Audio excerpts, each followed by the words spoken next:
my damn age. So we need to get off this homeless bullshit, because that's some bullshit too. You know what I'm saying? Come on now, big old grown rusty ass molded mildew nigga. And you know what? Why is it that you don't see a lot of sisters like that? Now, whenever I see a sister out there begging, I always give her $1 because I know she got to be pretty bad off. But I'm just trying to say it's the same thing. And you know, some of this type of stuff is romanticism, and the government got it that way just to keep us focused. Fuck these tired ass niggas with this stuff.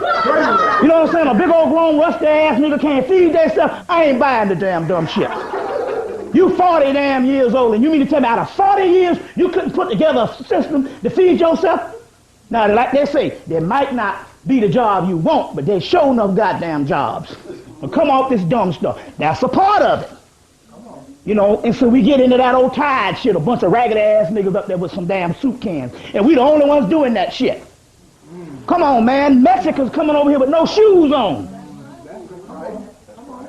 And come on, man, we ain't talking about no stuff. And the problem is I wouldn't have no problem, but these niggas is not begging crackers. And it's like one of the brother on the motor bus said when the bus driver, he said, we ain't never begged no white people before. This shit is tired. Nigga making $80,000 going up there begging quarters on motor. This nigga notorious. Want a quarter, man, want a quarter. This shit is tired. But see, they put all that out there, and they get these people into the soup kitchens. Every damn church got a soup kitchen. Now, hot my God. You know what I'm saying? So we think, see, this is kind of revolutionary. You know what I'm saying? Now, there was a legitimate homeless problem in the 80s. That's when you seen them crackers out there that lost a job. But something is going on here, because this thing is non-ending. And that's a part of the system to get you into the 501c thing, tax exempt. And you up there feeding egg damn asses and stuff. And yet, when the government, when it come down to some serious revolutionary stuff, you done took the money, then they step you and say, you can't be hobnobbing with the enemy, and you got our money. You see what I'm saying? But I'm trying to say, my God, every church has got a homeless thing. Come on, now, this is crazy. Every church in every state is feeding the damn homeless. And now you look, go behind, right up there near Peachtree Road, there's a little mission up there. Used to be the club Atlanta Nights and stuff. Over there behind it, it's all black men. I'm like, well, come on now, something's going on here. Or maybe those are clones. You see what I'm saying? Maybe those are clones. Don't tell me some Mexican can come here with no shoes on. You see what I'm saying? And all of a sudden, we buying this bull. See, some stuff is going on, and some stuff is manufactured to keep us on lockdown. So damn the fucking homeless. You know, some motherfucker can't get us some loaf of bread and some bologna. Fuck them. That's fundamental. These goddamn niggas, man, and you get them, man, they can program computers and do all kind of shit, but yet they can't get a goddamn loaf of bread and some bologna, and I'm supposed to buy that dumb shit. See, you got to damn turn this whole thing around, because the government got us stuck in all kinds of stuff. You see what I'm saying? Those people, man, are set there for a doggone reason. You see what I'm saying? For a reason. Now, what does that mean? That means that some of these people are already in mind control where the government has got them so they can't function. In the aspect that, remember I said back in 95 when we was up on Edgewood, there was a homeless shelter around the corner of where we used to speak, and the guy said, in order for us to be in here, we got to be sedated. We got to be sedated on Thorazine and all that other stuff. So that lets you know that somebody is creating something to give us a reality, because it's only black men now. You see what I'm saying? It's only black men. You see what I'm saying? You see, even the doggone sisters on welfare function on a higher level than that. You know what I'm saying? Because I know I lived in a Section 8 place when I was in college, and them sisters handled shit. They was on welfare, but they was handling shit. And it don't take that damn much to put some soup in a goddamn bowl. Come off the dumb jump. Now I'm supposed to be like, it's supposed to be technology now for me to put some soup in a bowl. It might not be good food, but Campbell's soup still don't cost no more than a couple of damn cents. I ain't buying that shit. I'm looking at this thing here and talking, we feeding the homeless. I don't see these niggas, but they say, oh, the homeless is fed on Thanksgiving, and 100,000 people show up. We fed 30,000 homeless. Come on, man, this is something. And we fed 30,000 homeless. This is some stuff that they do to send a message around the world. They create this thing, and there's several ways they do it.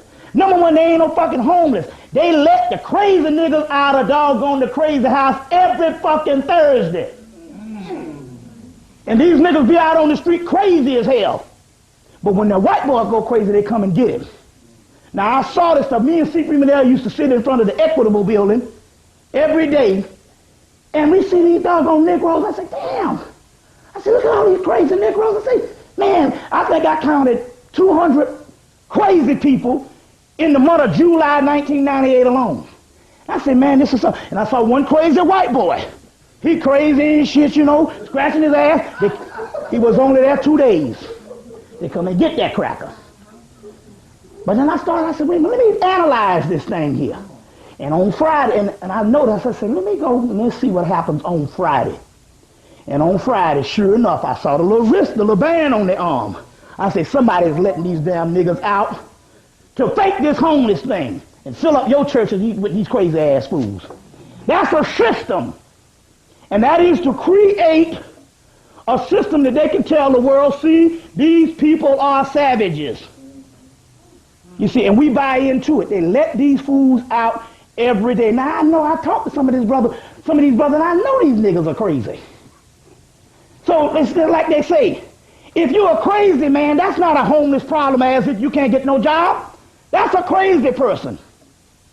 You see what I'm saying? So I'm like, you know, then they got niggas in the West End. One brother been out there drawing pictures for people since 1981.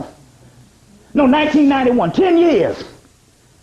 Then they got these brothers, man, they come out there and all this brother wearing warm-up suits and stuff, cost more money than half the stuff you got on. This nigga go home every night, walk up the street to his house, and then come out there to my brother, man, give me a quarter. It's a science to this thing. You see, but going back, this is a problem going on all over the country about space. The conscious people can't get space. And if it's something that the government can come in and say, hey, you're not doing this and you're not doing that or whatever, you see, they will come and attack these people, and the next thing you know, we can't have you speak here this time.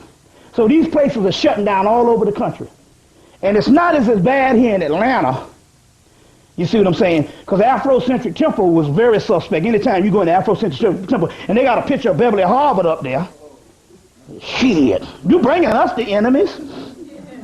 Now, what the hell has she got to do with the history of black America? Some nigga up there mining some plantation for doggone white folks. We just went to see a movie last night. Good, the movie was awesome. The Denzel movie. John Q. But John, he bends over now. The movie is his HMO didn't pay for half the stuff, and the doctor was like, your son ain't got no money, take him home to die. So he rebelled against that and said, no, I'll kill myself before I let my son die. And he goes and about to kill himself, about to kill himself, and about to kill everybody to make sure his son get a heart. Based on rebelling against a system that say, if you ain't got no money, you don't deserve to live. And you know what this fool does? He bends over in his son's face. When his son is almost about to die and he's getting ready to take his life or something so he can give his son life, he tells his son, whatever you do, don't be like me. Sell out. This is what this motherfucker said. He said, go with the money and sell out. If you have to sell out, sell out. Now, somebody, this is a contradiction. Here it is, you done barricaded yourself in a hospital, and you are going against the system to say, no money, your son don't deserve to live, and then you're going to turn down, and all this shit in the movie, and you're going to turn down and tell your damn son, go after the money, and even if you have to, sell out. Well, goddamn, you didn't sell out enough that if you was going to sell out, nigga, then go your ass home and take your son home and let him die. So you about to kill yourself and kill other people. You see what I'm saying? To make sure that your son live, and then you're going to be over the hospital and tell your son to sell out. I said, man, this is 2002. I never thought the day. I said, now this goddamn nigga had to have read the script. I'm quite sure somebody paying you 10. They say he since 95 or something, he been getting $10 million a movie. So you get somebody paying you $10 million a movie, you can't go, I ain't saying that shit. You know what I'm saying? Get some other nigga in the movie that's not, I'm not saying that.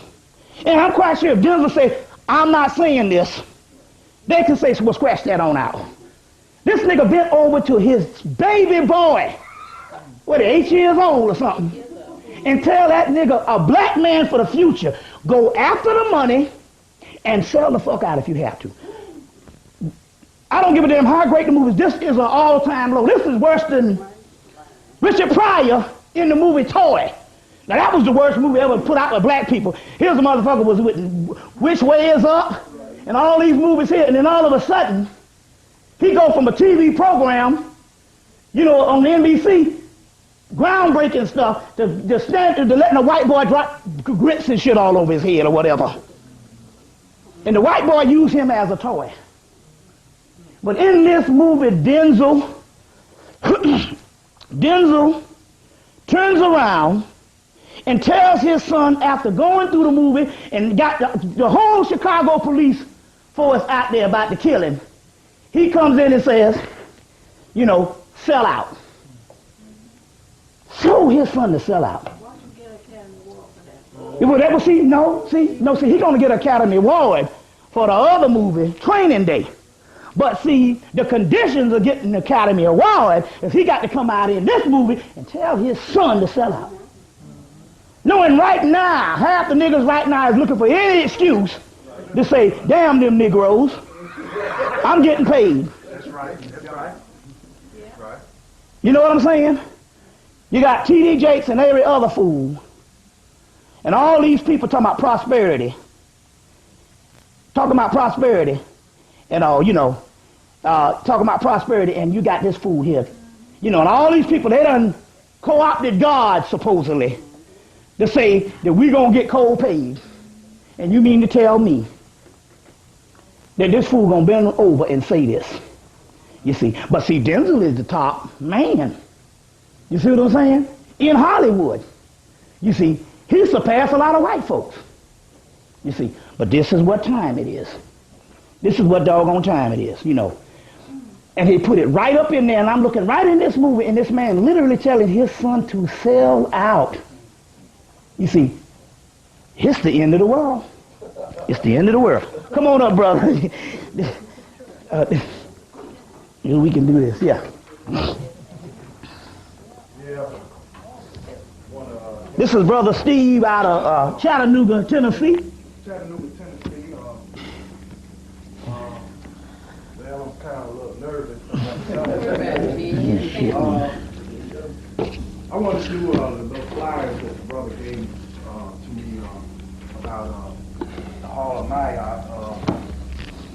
It's going to be a conference on March 9th, 2002, noon. We're going to have Amani, Amy, Aztec, Jesus of Egypt, 10 more, dark matter, the science of melanin. And we're going to have Sister Myra. She's going to do something on the cosmic Christ. And then we're going to have a guest speaker, Asura Kaswutsu. Ashwakwezi, isn't it? Ashwakwezi. Ashwakwezi, okay. Side presentation for African history and biblical myths. Okay. And then we're going to have, at 7 p.m. Okay, brother, when is this gonna be C Criminal? It doesn't have a date on it.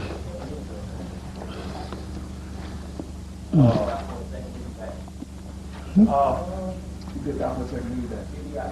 Okay.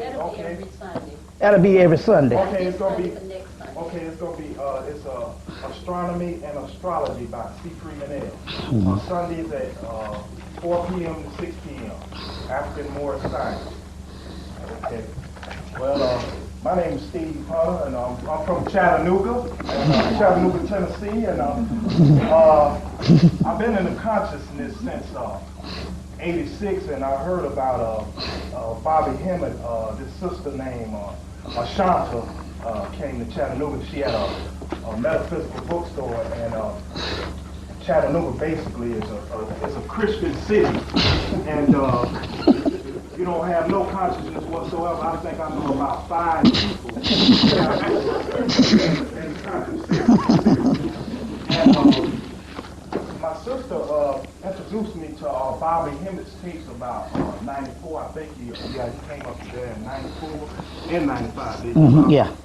And it's a pleasure to even introduce this brother. So, Hitman Hemmitt. Okay.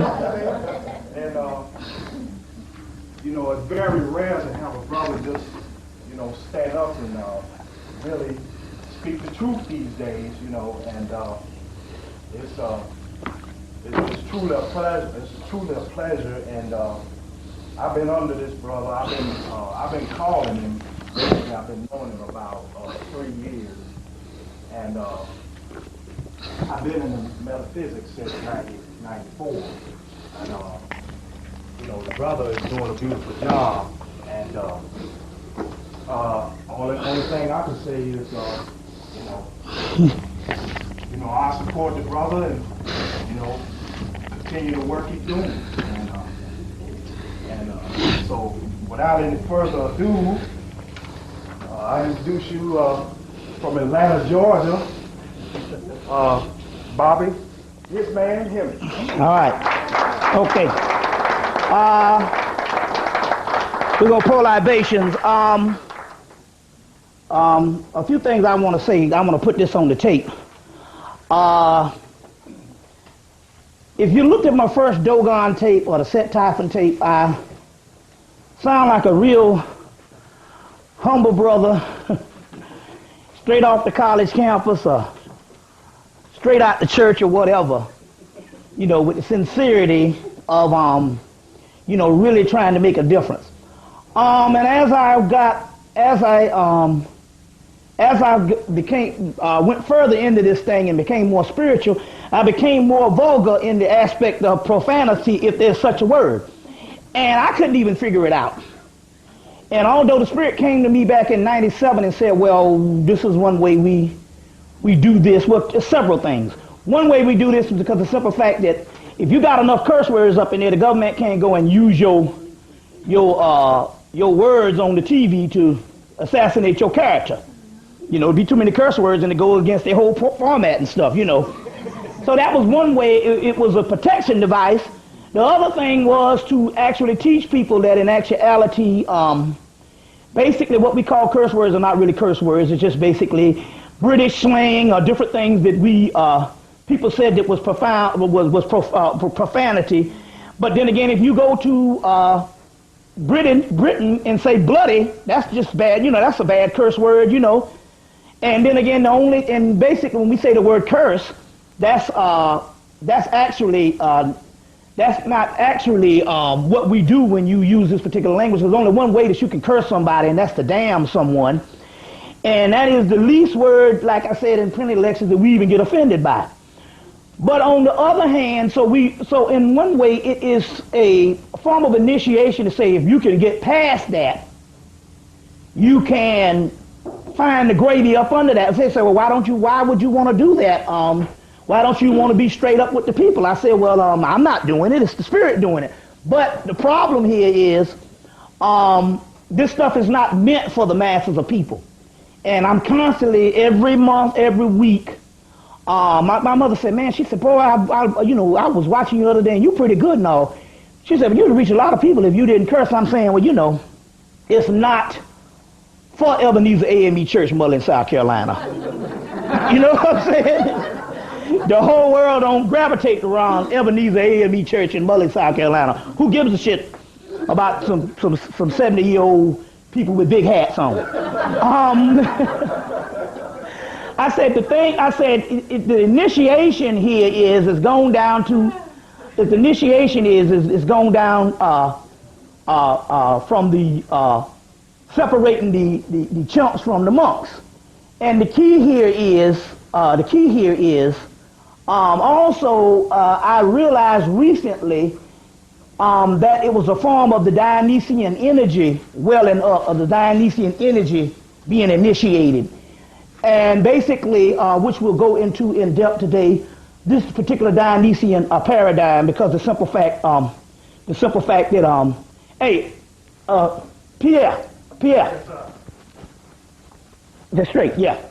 The Dionysian paradigm, the Dionysian paradigm, because the Dionysian paradigm is the actual motif or the actual origin of where you get the whole Jesus thing from.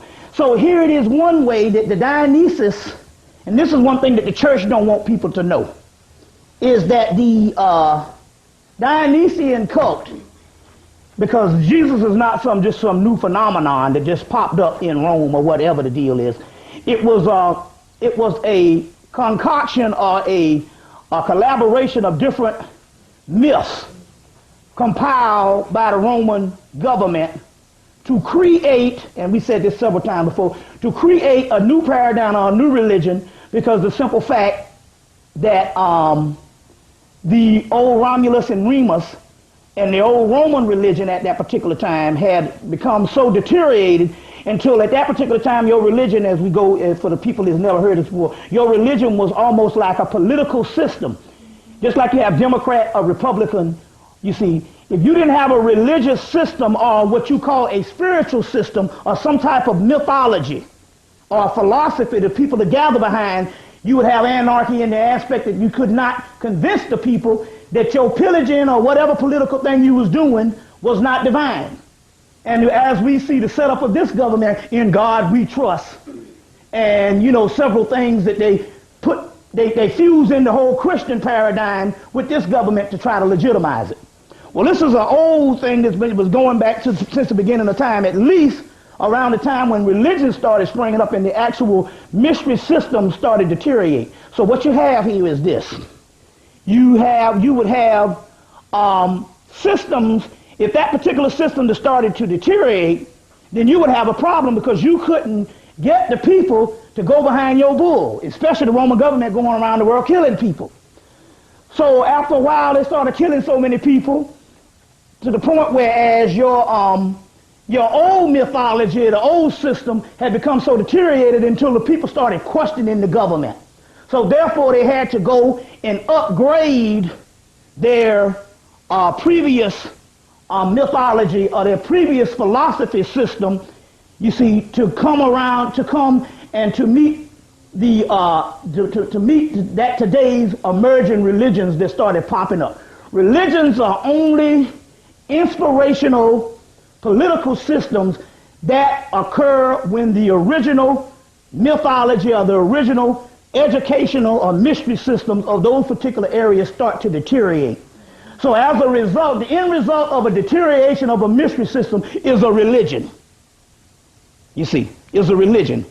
So this particular Christianity is not some new phenomenon or some exclusive phenomenon. It was in fact a composite of ancient mythology of the ancient world. You see, and a poor job of it, because the simple fact, the original aspect of it, it took 8 conferences to literally chisel out all of the supreme and sublime philosophy and mythology. 8 conferences. You know of one of the conferences of Nicaea, but there was 8 other ones. You see, get Walter Williams' book, Historical Origins of Christianity, does a good job on that. And he talks about the different 8 conferences at the beginning of the book. So one of the actual primal archetypes of Christianity is the Dionysian myth. And the Dionysian myth goes all the way back to pre-dynastic Egypt, or pre-dynastic Hemmitt, into when it was called the Typhonian myth. And we're going to go into the history of this to try to give a historical context of where I need to go today to deal with this utter blasphemy and this so-called festival of for the lack of a better word, this festival of satanic enjoyment for those people now. Now, if this is a word, see, even that word alone, it's just like this Baphomet here. I wear this because I also know the meaning of it, and I know it has nothing to do with anything evil, but most people will look at this on my neck, and because we are not even doggone, because we're conditioned not to say anything, and we don't even have the common sense to just ask questions, because the fear, they figured if they ask me the question, I'm going to zap them. So nobody, they'll look on my neck and see this goat and stuff. You see what I'm saying? And no one will ever ask. And if you ask the person, you would get the symbology of it, which is also a symbol of Jesus. You see, if in the context of what it's supposed to be. But people will go as far as to not say anything. I'll be up at the cash register, people just be looking at this shit, you know, and all of that, you know, and all they have to do is just ask the question. But that ought to let you know how backwards the society is and how much fear we have as grown people because somebody instilled in us going to hell at a certain age into a grown people. And you can go and get a master's degree, a PhD, but you can be in somebody's church on Sunday scared of going to hell that you've been going through since you've been in the Western Hemisphere. You know what I'm saying? That no devil has ever produced anything, you know what I'm saying, but some people sitting around a fucking hot tub, you know what I'm saying, in some red room is nothing compared to just the hell we catch on this earth every day. But the concept here is this is the mind control that we're going through, and so therefore when I say those particular words and all, I'm saying those particular words, and I apologize for people who just not hearing this particular stuff because most of the people that's hearing this stuff is going through some process of eliminating the so-called superstitions and all of the ignorance of this fear that is given to you in religion. In so many words, what actually happened is there's different complex aspects of the astrological, astronomical, metaphysical world that there's several images, archetypes, and several systems that was put there to explain that. And what happened was those systems were around for thousands of years. When later generations came up and could not understand those systems because they had lost the original meaning of those particular systems, then what happened was those particular people, they just took all the stuff that they didn't understand and dumped it in this big area of evil. You see. So basically, 99% of what we have, what we call is evil, is a group of myths and mysteries and complex types of imagery and symbols that explain greater mysteries of the universe or the omniverse or the inner worlds that was just dumped in this big trash can of evil. You see. And basically this is what goes into comprising what we call religions. Rudolf Steiner said it. Religions come about when ancient systems deteriorate and collapse. And what they don't understand, they throw in the big trash can of evil. And basically give you the same reoccurring thing that everybody understands, behave. And there's nothing profound out of what you get out of anything they teach in any religion other than behave. Because all the other stuff they tell you not to pay attention to. So on that particular aspect, anything that you get is going to be terrifying. But then again, on the other hand, what we're talking about today is the behavior is that same thing that keeps the spirit realm down. So we're talking about undoing yourself in the aspect of everything that you think is pious, righteous, has to be overturned. Now, I'm not talking, so some people say, man, our people ain't ready for that, man. Our people ain't ready for that. I'm not talking to our fucking people. I'm talking to you in this room. Come on. I'm not talking to the idiots. I'm talking to the people in this room, the people that deem at this particular time that I need to know something other than what I know and to have a hunger for that. So it all averages out. So it's not about our people. Even college said, you talking about moralism, we don't need to tell our people that shit. And I'm like, wait a minute, well, I'm not talking to our people. I'm talking to the people in this room. There's a difference. our people don't want to hear shit. There is no black nation. There is no black unity. There is only a remnant. Like all ancient scriptures, the parts that was left in that was telling the truth says there will only be a remnant.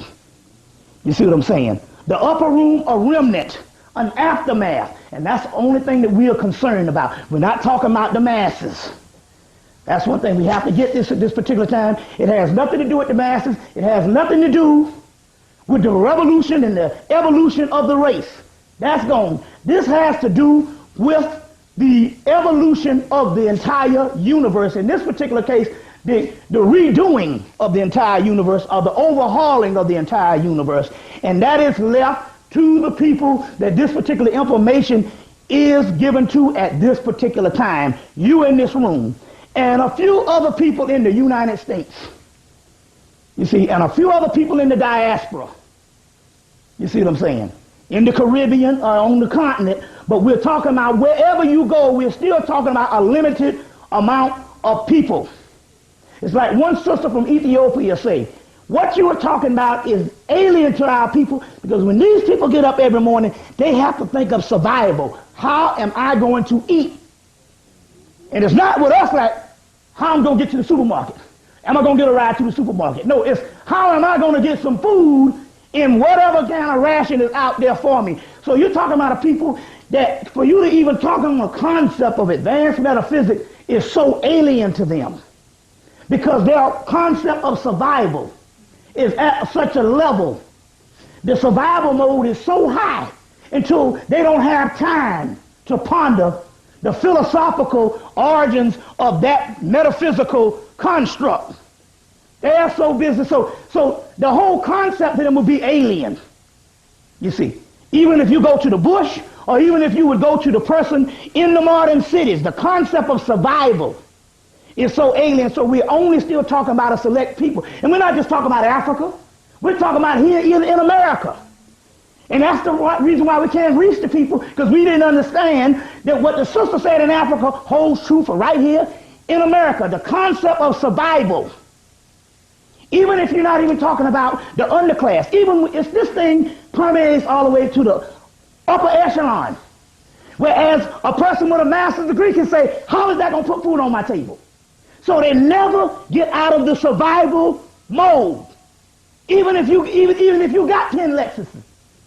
You see, they never get out of survival mode. The whole concept, we're talking about people that never graduate beyond the survival mode. You see, that's why you got more white people that can grasp this, because they are the people that set the standard for survival, because they done taken over the planet. They got time to do other shit than survive. But these are psychological ramifications why we now see why our people, after 10 years of hearing all this profound knowledge, can't get it. Because we're stuck in a survival existence. We're talking about survival creatures. We're talking about a disease or a way of life that doesn't allow anything other than that. So any philosophical thing is like Chinese or Martian Braille. You see, it's the whole grasp of it. Or such a thing that's the fantasy world. And even in the Sufi mysteries, they say the entire aspect is the realm of imagination. The realm of imagination is real. It is the only reality there is. That's why this reality is only based on survival. And that's what the white boy says. It was even in the movie X-Files, the X-Files movie. The guy said, survival is the ultimate form of theology. That's the white man. Survival is the ultimate form of theology. And he has us on that survival mode. That is the only form of theology. You see. So, we're not talking about the mass of people. We're talking about a people that at least can get their minds free for the amount of hours we got up in this shit. You see what I'm saying? And that's the problem right there. We still, and to this day, the Afrocentric movement of 10 years ago based their premise on Up You Mighty Race, which was based on the premise of another movement 20 years prior to that, about 30 years now, your whole civil rights movement, a political movement to get enough people functioning in just this society. But this has nothing to do with that. This has nothing to do with that. If anybody know how to survive, it's black people.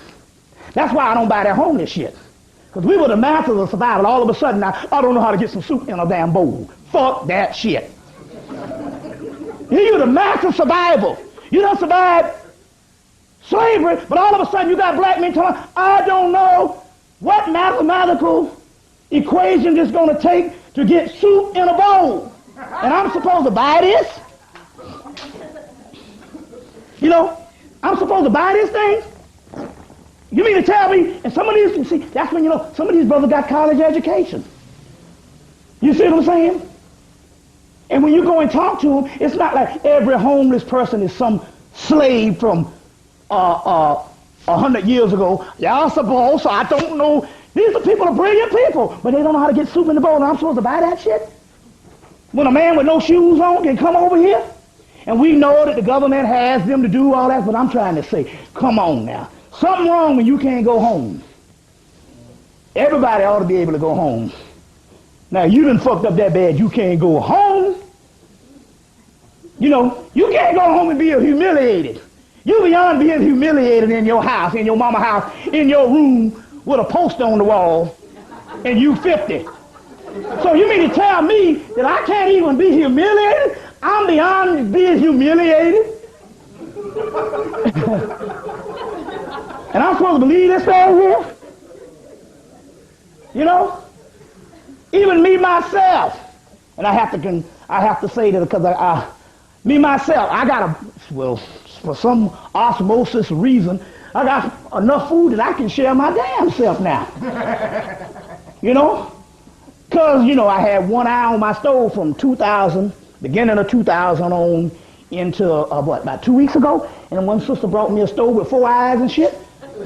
And you know what? You know the funny thing, you know what they say about, you take a fish and put it in the fish bowl, and the fish swim around and around in the fish bowl, and then you take it out and put it in the ocean, it still swim round and around. Right now, I go and I hit the damn stove with 4 eyes, I go to that one little back eye. And I said, damn, wait a minute, hold on. I said, damn. And I said, no, I got to go put on my rice first if I'm going to eat. And I be like, wait a minute, hold on. I got 3 other eyes now. I don't have to put on the rice first. But after 2 years of just cooking on one motherfucking eye, I still, and I've been doing it all this week, putting on it's a little back eye in the rear. And the first thing I reach for is the back eye in the rear. And I got 4 other eyes and a fucking oven. Because the oven was broke too on the last one. So that's really alien and stuff. It might take about 3-4 days to know I got an oven. Oh, damn, that's right, I do have an oven. But I'm just talking about the conditioning. But even that, man, I'm like, look, I said, man, I got more food. I'm throwing out food now. You know, you cook one big, you know how it is. You know how you cook for 20, and it's one person. But I learned how to cook one way for a big family, which I only had a few people in my family. I don't know why I cook so much food and stuff like that, no. But my point here is I cook more food than I have to eat. You know, I dump all the rice up in this shit, you know. But the point I'm trying to make here is, I know doggone well there's that much food and stuff out here to give away. And also, I don't want to hear this foolishness. Now, going back, I want to get off the subject. Now, going back, the conditioning. And that's why I have to stress this particular information. Let me do one thing. Let me do this right now, because I do this all the time. Let me throw these doggone libations. Okay, first of all, I want to say one thing. This is elixir. This is changing people's lives. It done caught on. It done changed. This is changing people's lives. Now, not only that, I have perfected it. You see what I'm saying? Because I think the first time I told you, you damn near like to kill you. That was some potent stuff. But I have perfected it. Got niggas mixing shit together and about to die up in there. No. But, no, serious business. It's not only This is, you ever see the Westerns where they got the guy, he holding up the tonic that's supposed to do every damn thing? Well, we found a tonic that can do everything. You know. Now, there is a method to the madness. It's not just, oh, some liquor in a bottle is supposed to take care of all the needs. There's a spiritual system to go with it, and that's the part I didn't tell the people last time. There's two entities that go with it. Two sisters that go with this thing. So we'll call this the two sisters. The elixir are the two sisters. If you ever see the Ark of the Covenant, the picture of the Ark of the Covenant, and they got on the top of the Ark of the Covenant, they got two angels with wings facing each other. Or you'll see the staff of Tahuti, and you'll see the black dot, and you'll see two wings. Those wings, represent two goddesses or two aspects of a Mayatian complex. So this is the real deal, Jimmy. Now, well, there's too many damn people, so we're gonna have to tell them how to mix the thing. Either you can come find some, huh? Just keep it like it is, right? What? You can have it. Keep it like it is for now. Oh, the mix? No. Wait. No, cause see, they can go get the last damn video and find out how to do it. So, no, so I'm gonna tell them the right measurement because the life is too short. But if you want an expert to do it, you can either get with me or the brother Ade. You'll see him with the fez on if he coming back with his fez. And we perfected this mixture. Perfected this mixture and all. But I perfected this thing. But anyway, to try to understand what this is, I had a psychic attack that hit me back, and I talked about this the last couple of months, back in August. And so anyway, I had some forces that feel that I was getting too far up the ladder of liberation. So what happens here is, somebody get me some, you got some paper napkins? I done left my towel again. You got some paper napkins or anything? I had a, but anyway, these forces decided that they were going to hit me at one time, and basically they attacked my mouth, and in like a couple of hours, 4 or 5 teeth came down infected. So whatever they did was very powerful. But anyway, as a result, to counter that, this thing came about to mix two aspects together, or two aspects of alcohol together to get in a force or a healing force. Now, in order to do that, we come to find out here there's some other information that we need to understand, and that is this. Yeah, cool, that's right. Is this. Number one, well, let me pour the libations first before we go into this thing here to get this out of the doggone way. Get this out of the way. Let's pour the libations first and get this on out of the way, and then we'll go ahead. But while I'm talking, come to find out that the alcohol that we have comes from the mysteries of alchemy, mixing several elements together on the earth to get a fermentation or a putrefaction or transmutation. And so therefore, the alcohol that you see that the Europeans basically brought over here, because mostly in the ancient world you have wines and stuff, but you get a lot of the alcohol things basically related to Europe. Come to find out that these are disciplines that came out of the 16 universities in Europe that was set up by the Moors. So in so many words, all your scotch, your bourbons, your brandies, your gins, and even into your American whiskeys and Canadian whiskeys are disciplines that was given to the European by the Moors. So you learn something new every day. You see what I'm saying? So this is African art. It's an African art. It's about like that. About like the story of it's about like the story of going down on somebody. You know what I mean by that. Oral sex, to be